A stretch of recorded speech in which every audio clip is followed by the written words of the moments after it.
Avant de plonger dans cette histoire incroyable, pensez à vous abonner à la chaîne et à activer la cloche. Ici, chaque récit a quelque chose à dire, et vous ne voudrez pas en manquer un seul.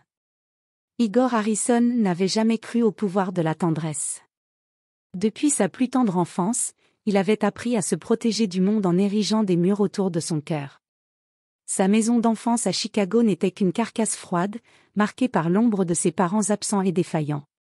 Son père, Richard Harrison, était un homme taciturne et distant, perdu dans l'alcool et les nuits interminables. Il préférait noyer ses propres échecs dans des verres de whisky plutôt que de guider ses enfants. Quant à sa mère, Evelyn, elle avait été une présence fantomatique, engloutie par la pauvreté, l'alcool et le désespoir. Elle avait laissé derrière elle une trace invisible mais profonde, celle d'un amour qu'Igor n'avait jamais reçu et qu'il ne savait comment réclamer. Le quartier où Igor avait grandi n'était qu'un labyrinthe de ruelles humides, de maisons serrées les unes contre les autres, respirant la misère et l'abandon. L'air y était lourd, saturé de fumée, d'odeurs de nourriture brûlée et de poussière. Les rires des enfants étaient rares, étouffés par les cris des adultes luttant contre un monde qui semblait les avoir oubliés. La faim, le froid, la solitude, tout cela formait le quotidien de ce jeune garçon qui apprenait très tôt que l'existence ne faisait pas de cadeaux. Pour survivre, Igor avait appris à se taire, à ignorer la douleur, à cacher ses larmes dans le silence.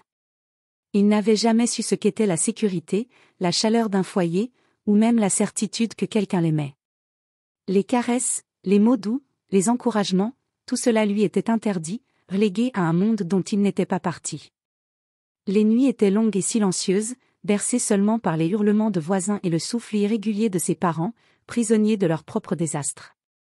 Malgré cette enfance marquée par la souffrance, Igor avait trouvé un refuge dans l'ambition. Il avait juré qu'un jour, il quitterait ces rues étouffantes pour construire une vie où la pauvreté et la douleur ne pourraient jamais l'atteindre. Il s'était accroché à l'école, au travail, à la réussite, bâtissant pierre par pierre un mur entre son passé et lui-même. Et il avait réussi. Les années de lutte acharnée avaient fait de lui un homme prospère, respecté, riche, admiré. Mais derrière ce masque de réussite se cachait toujours un garçon abandonné, prisonnier de ses souvenirs et de la solitude qui l'accompagnait depuis toujours. Ce jour-là, pourtant, tout bascula. Ses filles, Emily et Sophie, joyeuses et insouciantes, l'avaient emmené se promener dans les rues de la ville. Elles ignoraient la profondeur des blessures de leur père et voulaient simplement partager un moment de complicité. Et puis elles le montrèrent à lui, leur curiosité innocente et légère, une mendiante assise sur le trottoir, le corps voûté, les vêtements usés, le visage marqué par des années de misère. Igor s'arrêta net. Un frisson glacé parcourut son échine. Ses yeux s'accrochèrent à cette silhouette fragile et brisée, et il vit dans son regard quelque chose de familier, de terriblement familier. C'était le visage de sa mère, Evelyn, mais transformé par la pauvreté et les années d'oubli. La même expression fatiguée, la même mélancolie, la même douleur silencieuse qu'il avait vue autrefois, mais amplifiée, exacerbée par le temps. À cet instant, toutes les barrières qu'il avait construites autour de son cœur s'effondrèrent.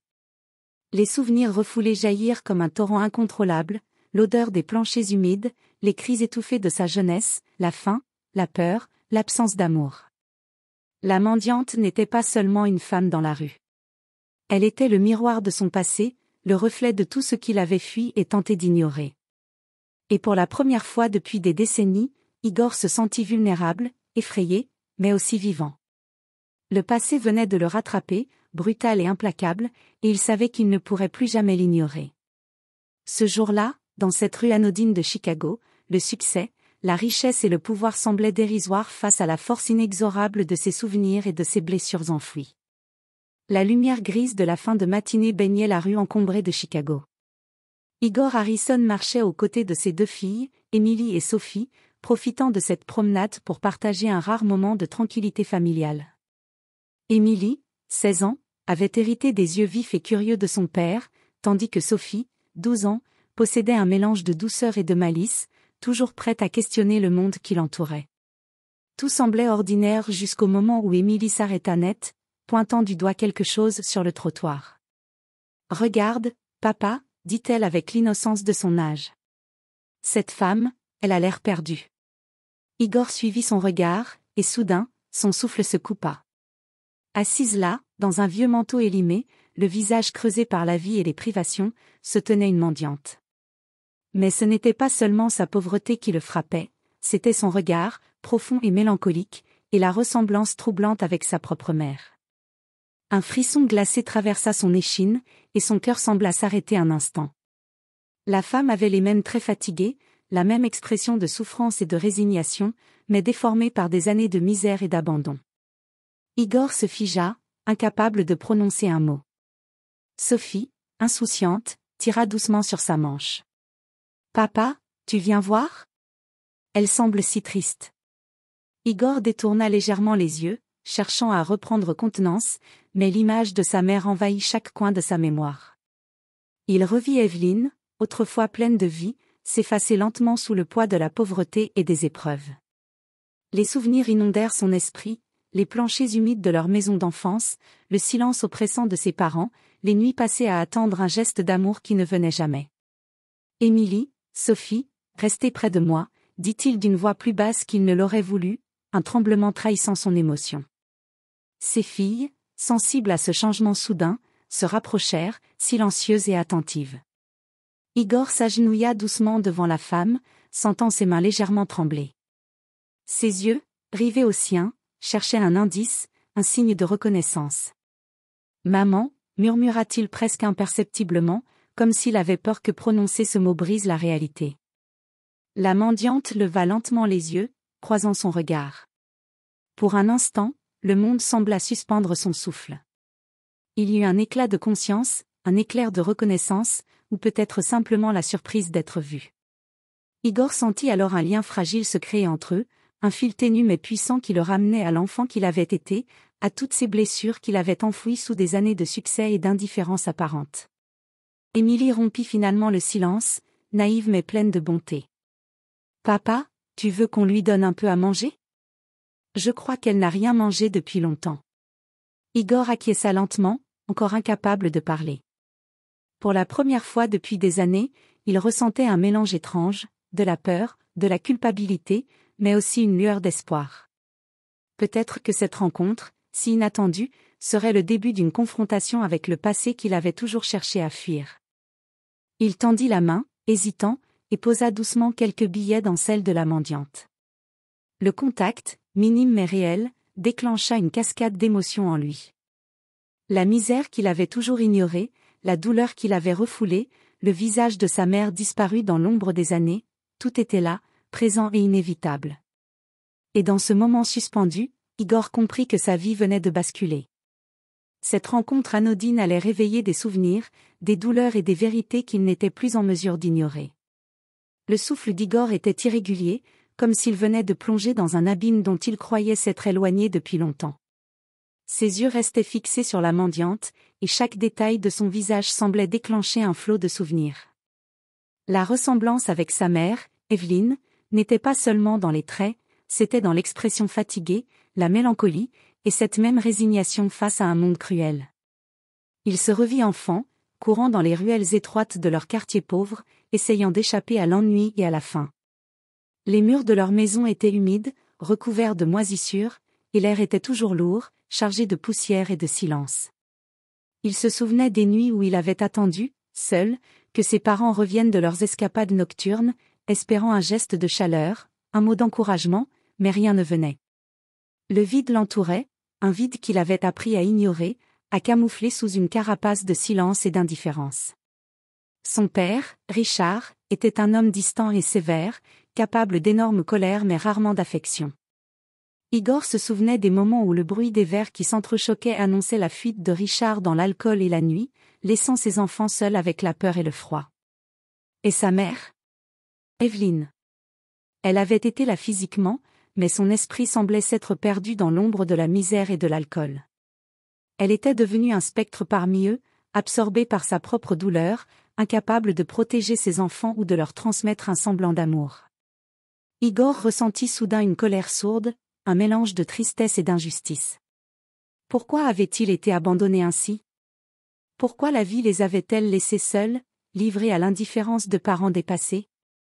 Ces souvenirs, qu'il avait essayé d'ensevelir sous les années de réussite, revenait maintenant avec une intensité dévorante. Émilie et Sophie, toujours à ses côtés, observaient leur père avec inquiétude. Elle ne comprenait pas pourquoi son visage, si souvent impassible et sûr de lui, se crispait maintenant, et pourquoi ses mains tremblaient légèrement. Elle sentait que cette mendiante n'était pas seulement une femme dans la rue, mais qu'elle représentait quelque chose de bien plus profond, un fragment du passé de leur père. Igor respira profondément, tentant de retrouver une contenance. Mais chaque geste de la mendiante, chaque frisson dans son manteau élimé, ramenait à lui l'image d'Evelyne telle qu'il se souvenait d'elle, une jeune femme autrefois pleine de vie, qui avait fini par se dissoudre dans la misère et l'oubli. Il réalisa que, malgré tout ce qu'il avait construit, sa richesse, sa carrière, sa réputation, il n'avait jamais guéri de cette absence. Son succès n'avait jamais remplacé l'amour maternel, et aucun accomplissement ne pourrait combler ce vide laissé par une mère perdue dans la souffrance. Pourtant, au milieu de ce tumulte intérieur, un sentiment fragile émergea, l'espoir. Peut-être que cette rencontre serait une chance de se réconcilier avec son passé, de comprendre ce qu'il avait perdu et pourquoi il avait toujours fui. Peut-être qu'en affrontant enfin la vérité, il pourrait commencer à guérir. Igor tendit de nouveau la main vers la mendiante, plus déterminée cette fois. Émilie et Sophie, comprenant que ce geste était important pour leur père, les suivirent silencieusement, prêtes à soutenir et à comprendre, même si elles ne savaient pas encore quoi. Et dans ce moment suspendu, Igor Harrison comprit que sa vie venait de changer. Le passé qu'il croyait enfoui depuis des décennies venait de refaire surface, et il ne pouvait plus le fuir. La mendiante n'était pas seulement une femme sans abri, elle était le miroir de tout ce qu'il avait été, de tout ce qu'il avait perdu, et peut-être, de tout ce qu'il pourrait encore retrouver. Le vent glacé de Chicago balayait doucement le trottoir, mais Igor ne le remarquait pas. Son attention était entièrement captée par la femme assise devant lui. Chaque ride, chaque tache de son visage semblait raconter une histoire de souffrance et d'abandon. Et à travers cette histoire, Igor voyait le reflet de sa mère, Evelyne, qu'il n'avait pas revue depuis des décennies. Il se souvenait de son visage jeune, lumineux, de ses mains fines et de la tendresse qui, par moments fugaces, avait traversé ses yeux fatigués. Mais maintenant, tout cela avait été effacé par les années de misère et de solitude. La mendiante, avec son manteau râpé et ses cheveux emmêlés, portait sur elle toutes les traces de cette vie que sa mère avait menée après l'avoir abandonnée. Igor sentit une boule se former dans sa gorge. « Maman !» murmura-t-il, la voix tremblante, presque inaudible. La mendiante leva les yeux vers lui, et dans son regard, il crut reconnaître une étincelle fugace de conscience, comme si elle comprenait quelque chose qu'Igor seul pouvait voir. Ce moment fragile, silencieux, était chargé d'émotions. Igor sentit le poids de toutes ces années de douleur accumulées retomber sur ses épaules. Il se souvenait des jours où il essayait de la comprendre, quand il était enfant.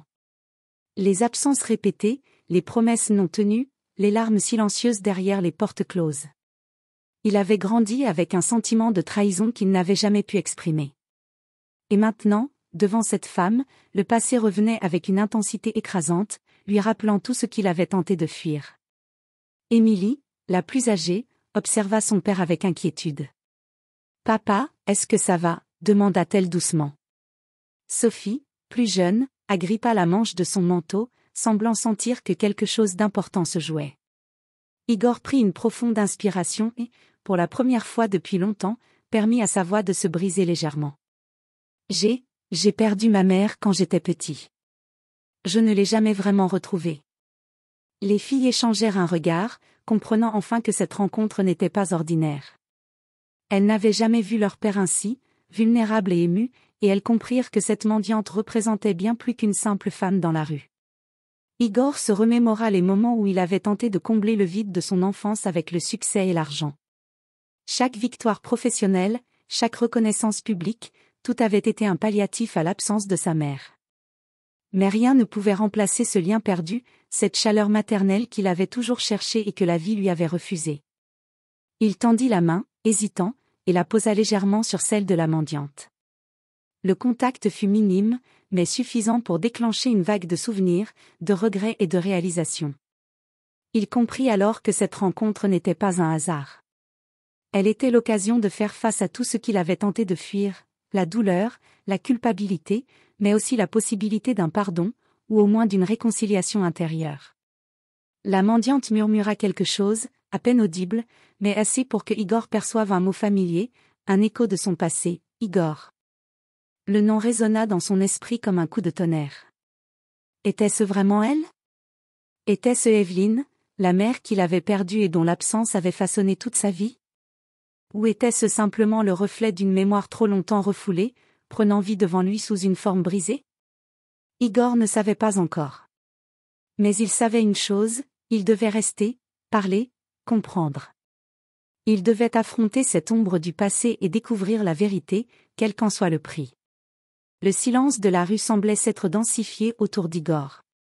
Les bruits habituels de la ville, klaxons, voix, pas précipités, semblaient désormais lointains, comme étouffés par l'intensité de l'instant. Igor se pencha légèrement vers la mendiante, ses mains encore tremblantes, et tenta de percer le voile de souffrance qui enveloppait son visage. Je ne sais pas si c'est toi, si c'est vraiment toi. Murmura-t-il, la voix presque étrangère à ses propres oreilles. Mais je crois que tu es ma mère. La mendiante, assise sur le trottoir, tourna lentement la tête. Ses yeux, empreints d'une fatigue qui semblait peser des décennies, rencontrèrent ceux d'Igor. Un instant suspendu s'installa. Puis, d'une voix faible, presque étouffée, elle murmura. Igor, mon garçon. Les mots, simples et brisés, résonnèrent comme un écho dans le cœur du fil. Igor sentit ses jambes se dérober légèrement, son souffle se couper. Émilie et Sophie, derrière lui, retenaient leur respiration, incapables de détourner les yeux. Elles voyaient leur père vulnérable pour la première fois et comprenaient, même sans tout savoir, que cette femme était le centre de ces tourments silencieux. Je t'ai cherché. Continua la mendiante, d'une voix tremblante. J'ai essayé de revenir, mais...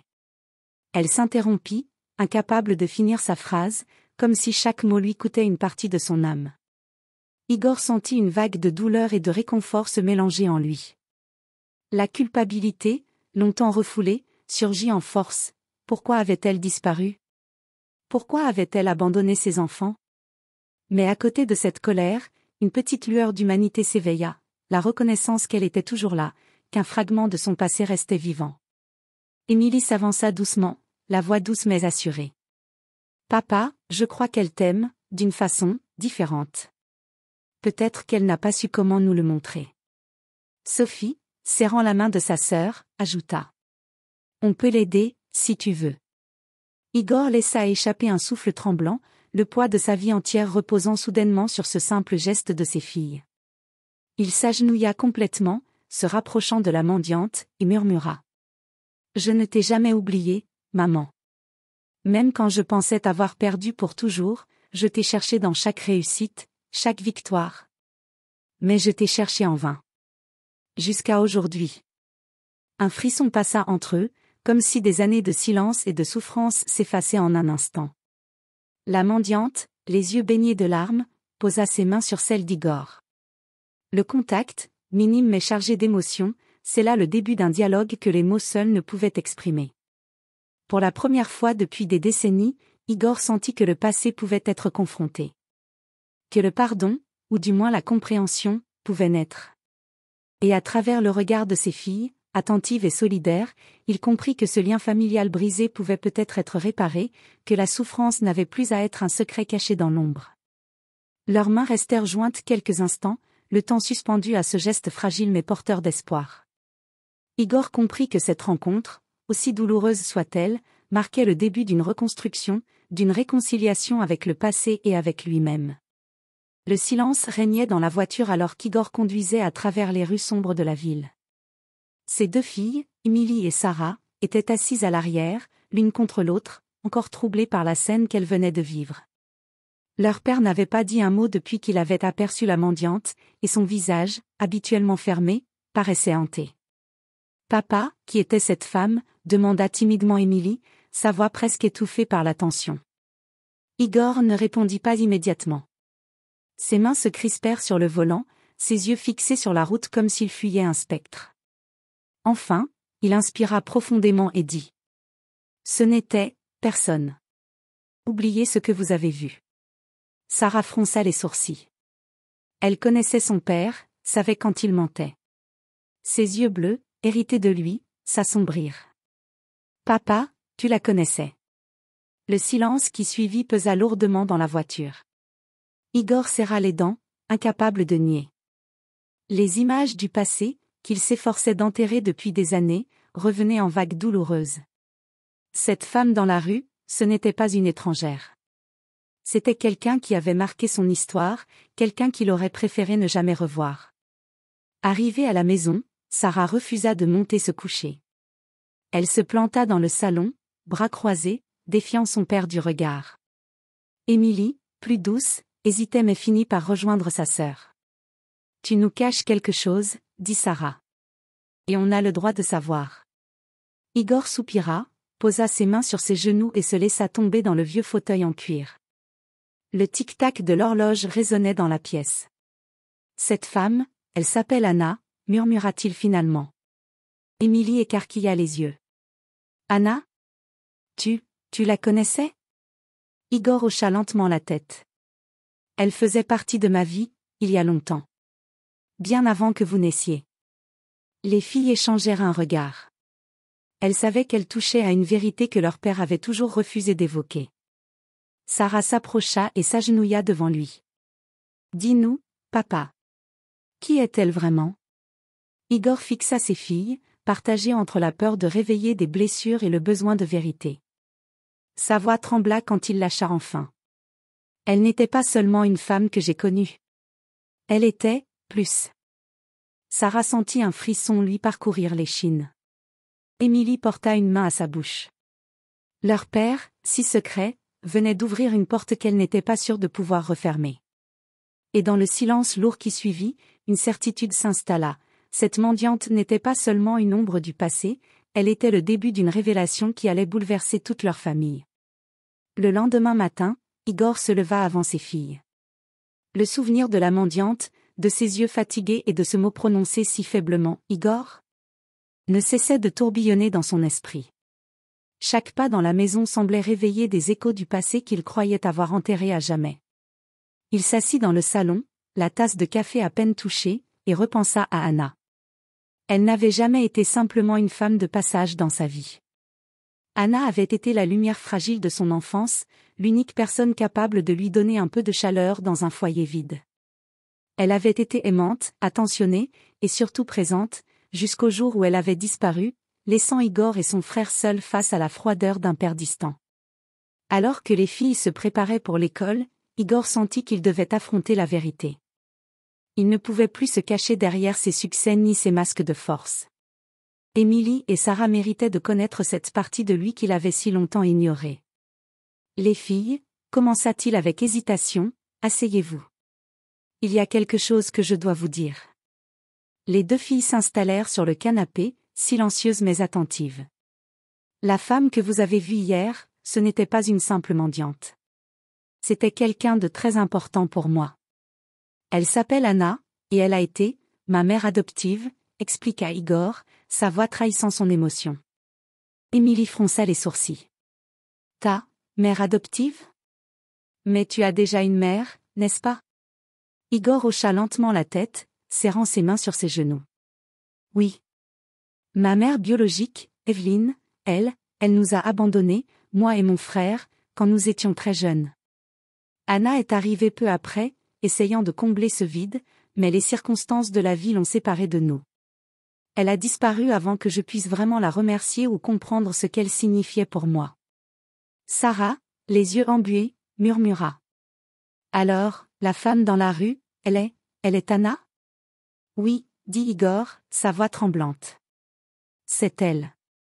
Elle a vécu des années de pauvreté et de difficultés, et pourtant, elle est là. Après tout ce temps, elle est là. » Un silence lourd s'installa. Les filles comprenaient maintenant que leur père portait en lui des blessures profondes, des absences qui avaient façonné son caractère et sa manière de voir le monde. Igor, pour la première fois, laissa transparaître sa vulnérabilité. « J'ai passé ma vie à fuir la douleur, » continua-t-il. « À fuir ce vide que la vie avait laissé en moi. Mais hier, quand je l'ai vu, quelque chose s'est réveillé. Une partie de moi que je croyais perdue. Et je pense Je pense qu'il est temps de réparer ce qui peut encore l'être. Émilie prit la main de son père. Papa, on est avec toi. On peut l'aider à nouveau. Sarah hocha la tête vigoureusement. Oui. On doit le faire. Pour la première fois depuis des années, Igor sentit un poids se lever de ses épaules. La rencontre avec Anna n'était pas seulement un choc émotionnel, c'était une chance de confronter son passé, de guérir et peut-être de reconstruire une famille fragmentée. Et au fond de lui, une lueur d'espoir se ralluma. Peut-être que cette histoire n'était pas seulement une tragédie, mais le début d'une réconciliation, d'une réparation que ni le temps ni la douleur n'avaient pu empêcher. Quelques jours plus tard, Igor se décida enfin à retourner voir Anna. Le froid piquant de Chicago mordait sa peau, mais il ne sentait rien à part l'urgence de ce moment. Émilie et Sarah l'avaient accompagnée, silencieuse mais solidaire, comprenant que chaque pas qu'ils faisaient ensemble les rapprochait d'un fragment oublié de leur histoire familiale. Anna était assise au même endroit sur le trottoir, enveloppée dans son manteau usé. Son regard, d'abord surpris, s'adoucit quand elle reconnut Igor. La rencontre était fragile, presque irréelle, comme si le temps s'était suspendu entre eux. Igor, murmura-t-elle, sa voix brisée par les années. Je ne savais pas si je te reverrais un jour. Il s'agenouilla devant elle, ses mains tremblant légèrement. Je ne t'ai jamais oubliée, Anna. Même quand j'étais furieux, même quand je ne comprenais pas pourquoi tu étais partie, je savais que tu avais été importante. Anna baissa la tête, laissant une larme glisser sur sa joue. Les choses ont été compliquées, après ton départ, j'ai essayé de te retrouver, mais la vie m'a écrasée. Je suis tombée dans la pauvreté, dans la solitude, et je ne voulais pas que tu me voies comme ça. Igor prit doucement sa main, ressentant toute la fragilité et la douleur accumulées dans ce geste minime. Tu n'aurais jamais dû souffrir seul. Je t'ai cherché dans chaque réussite, mais j'ai compris que ce n'est pas ce qui compte. Ce qui compte, c'est toi et ce que nous avons perdu ensemble. Émilie et Sarah restèrent en retrait, observant cette scène avec une émotion mêlée d'étonnement et de compassion. Elles comprenaient maintenant la profondeur des blessures de leur père et réalisaient que la mendiante n'était pas seulement une inconnue, elle était une partie de leur histoire, un lien vivant avec un passé qu'ils commençaient à comprendre. Anna releva la tête et, pour la première fois depuis des années, esquissa un faible sourire. Je suis tellement désolée, Igor. Pour tout ce que tu as vécu, pour tout ce que nous avons perdu. Igor sentit son cœur se serrer. La culpabilité et la colère qu'il avait hantées pendant tant d'années commençaient à se dissoudre dans ce simple échange. Ce n'est pas le moment de parler de coupable ou d'innocent, répondit-il doucement. Nous avons perdu du temps, mais nous pouvons encore essayer de le rattraper. Il se leva, aidant Anna à se redresser, et ses filles s'approchèrent pour lui tendre la main. Ensemble, ils formèrent un cercle fragile mais réconfortant. La mendiante, la femme qui avait tant souffert, se tenait maintenant debout, entourée de ceux qui l'avaient cherchée et aimée sans jamais l'oublier. Dans ce moment suspendu, Igor comprit quelque chose d'essentiel, le passé pouvait être douloureux, mais il pouvait aussi être réparé. Les blessures, bien que profondes, pouvaient commencer à guérir lorsque la vérité et l'amour s'unissaient.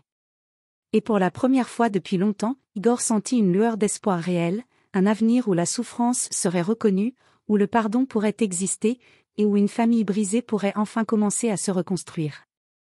Le lendemain, Igor prit une décision, il ne voulait plus que la misère d'Anna définisse sa vie. Avec Émilie et Sarah à ses côtés, ils élaborèrent un plan pour l'aider à retrouver un minimum de stabilité et de dignité. Ils commencèrent par lui offrir des vêtements propres et chauds. Anna accepta timidement, comme si elle ne se sentait pas digne de ses attentions. Émilie, avec sa douceur naturelle, l'aida à se coiffer et à se débarrasser de la poussière et de la saleté qui semblaient s'être accumulées pendant des années. Chaque geste était un petit miracle, et Igor sentit une émotion nouvelle le traverser, la fierté mêlée à la culpabilité, à l'idée qu'il aurait dû le faire plus tôt. « Papa » murmura Sarah, en observant Anna, « elle mérite tellement mieux que ça », dit-elle avec une conviction ferme. Igor acquiesça silencieusement. Il savait qu'elle avait raison. Il avait passé des décennies à chercher le succès pour échapper à son passé, mais maintenant il comprenait que la vraie réussite était de réparer ce qu'il pouvait encore sauver. Ensuite, ils l'installèrent temporairement dans un petit appartement qu'Igor avait réservé pour elle. Ce n'était pas luxueux, mais c'était propre, sûr et chaleureux. Anna entra timidement, touchant les meubles comme pour s'assurer qu'ils étaient réels et non le fruit d'un rêve. Je n'ai jamais eu un endroit comme ça, murmura-t-elle, la voix tremblante. Igor s'assit à côté d'elle et posa une main sur la sienne. C'est ton chez-toi maintenant, Anna. Tu n'as plus à te cacher dans la rue, tu n'as plus à souffrir seule. Les filles, assises sur le canapé, souriaient timidement. Elles commençaient à comprendre que la reconstruction de leur famille passait par ce moment précis, par cette attention portée à Anna et par le soin qu'elle montrait à réparer les blessures du passé. Pourtant, malgré les progrès, Igor savait que le chemin serait long. Les souvenirs de son enfance, la douleur d'avoir été abandonné, et les années de colère et de ressentiment ne disparaîtraient pas du jour au lendemain. Mais il était prêt à affronter ces ombres, à les confronter pour que sa famille puisse trouver un équilibre et une paix nouvelle. Le soir venu, assis autour de la table de cuisine, Igor, Émilie, Sarah et Anna partagèrent un repas simple mais chaleureux.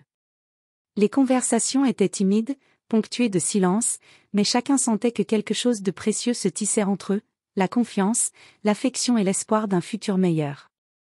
Ce chapitre de leur vie marquait le début d'une reconstruction lente mais nécessaire, où les blessures du passé commençaient à guérir sous le regard attentif de ceux qui s'aimaient vraiment. Igor réalisa alors que le véritable courage n'était pas dans les réussites matérielles, mais dans la capacité à affronter son passé et à tendre la main à ceux qui avaient été perdus. Les semaines suivantes furent un mélange de douceur et de défis.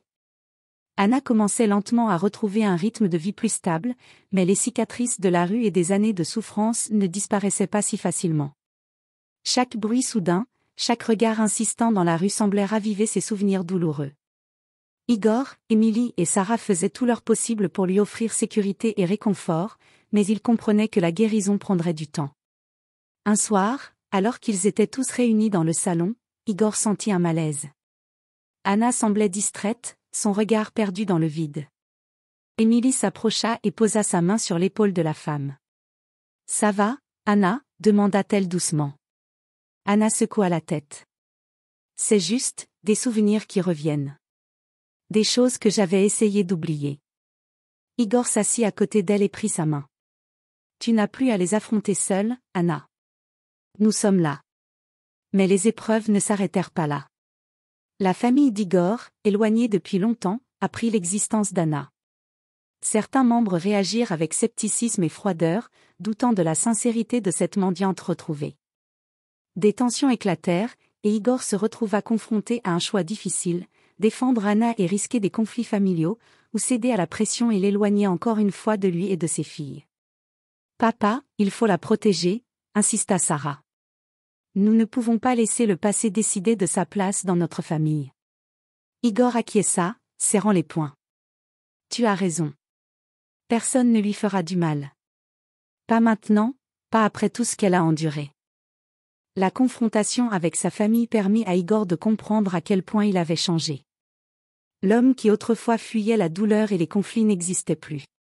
Désormais, il était prêt à affronter non seulement son passé, mais aussi ceux qui refusaient de voir la vérité.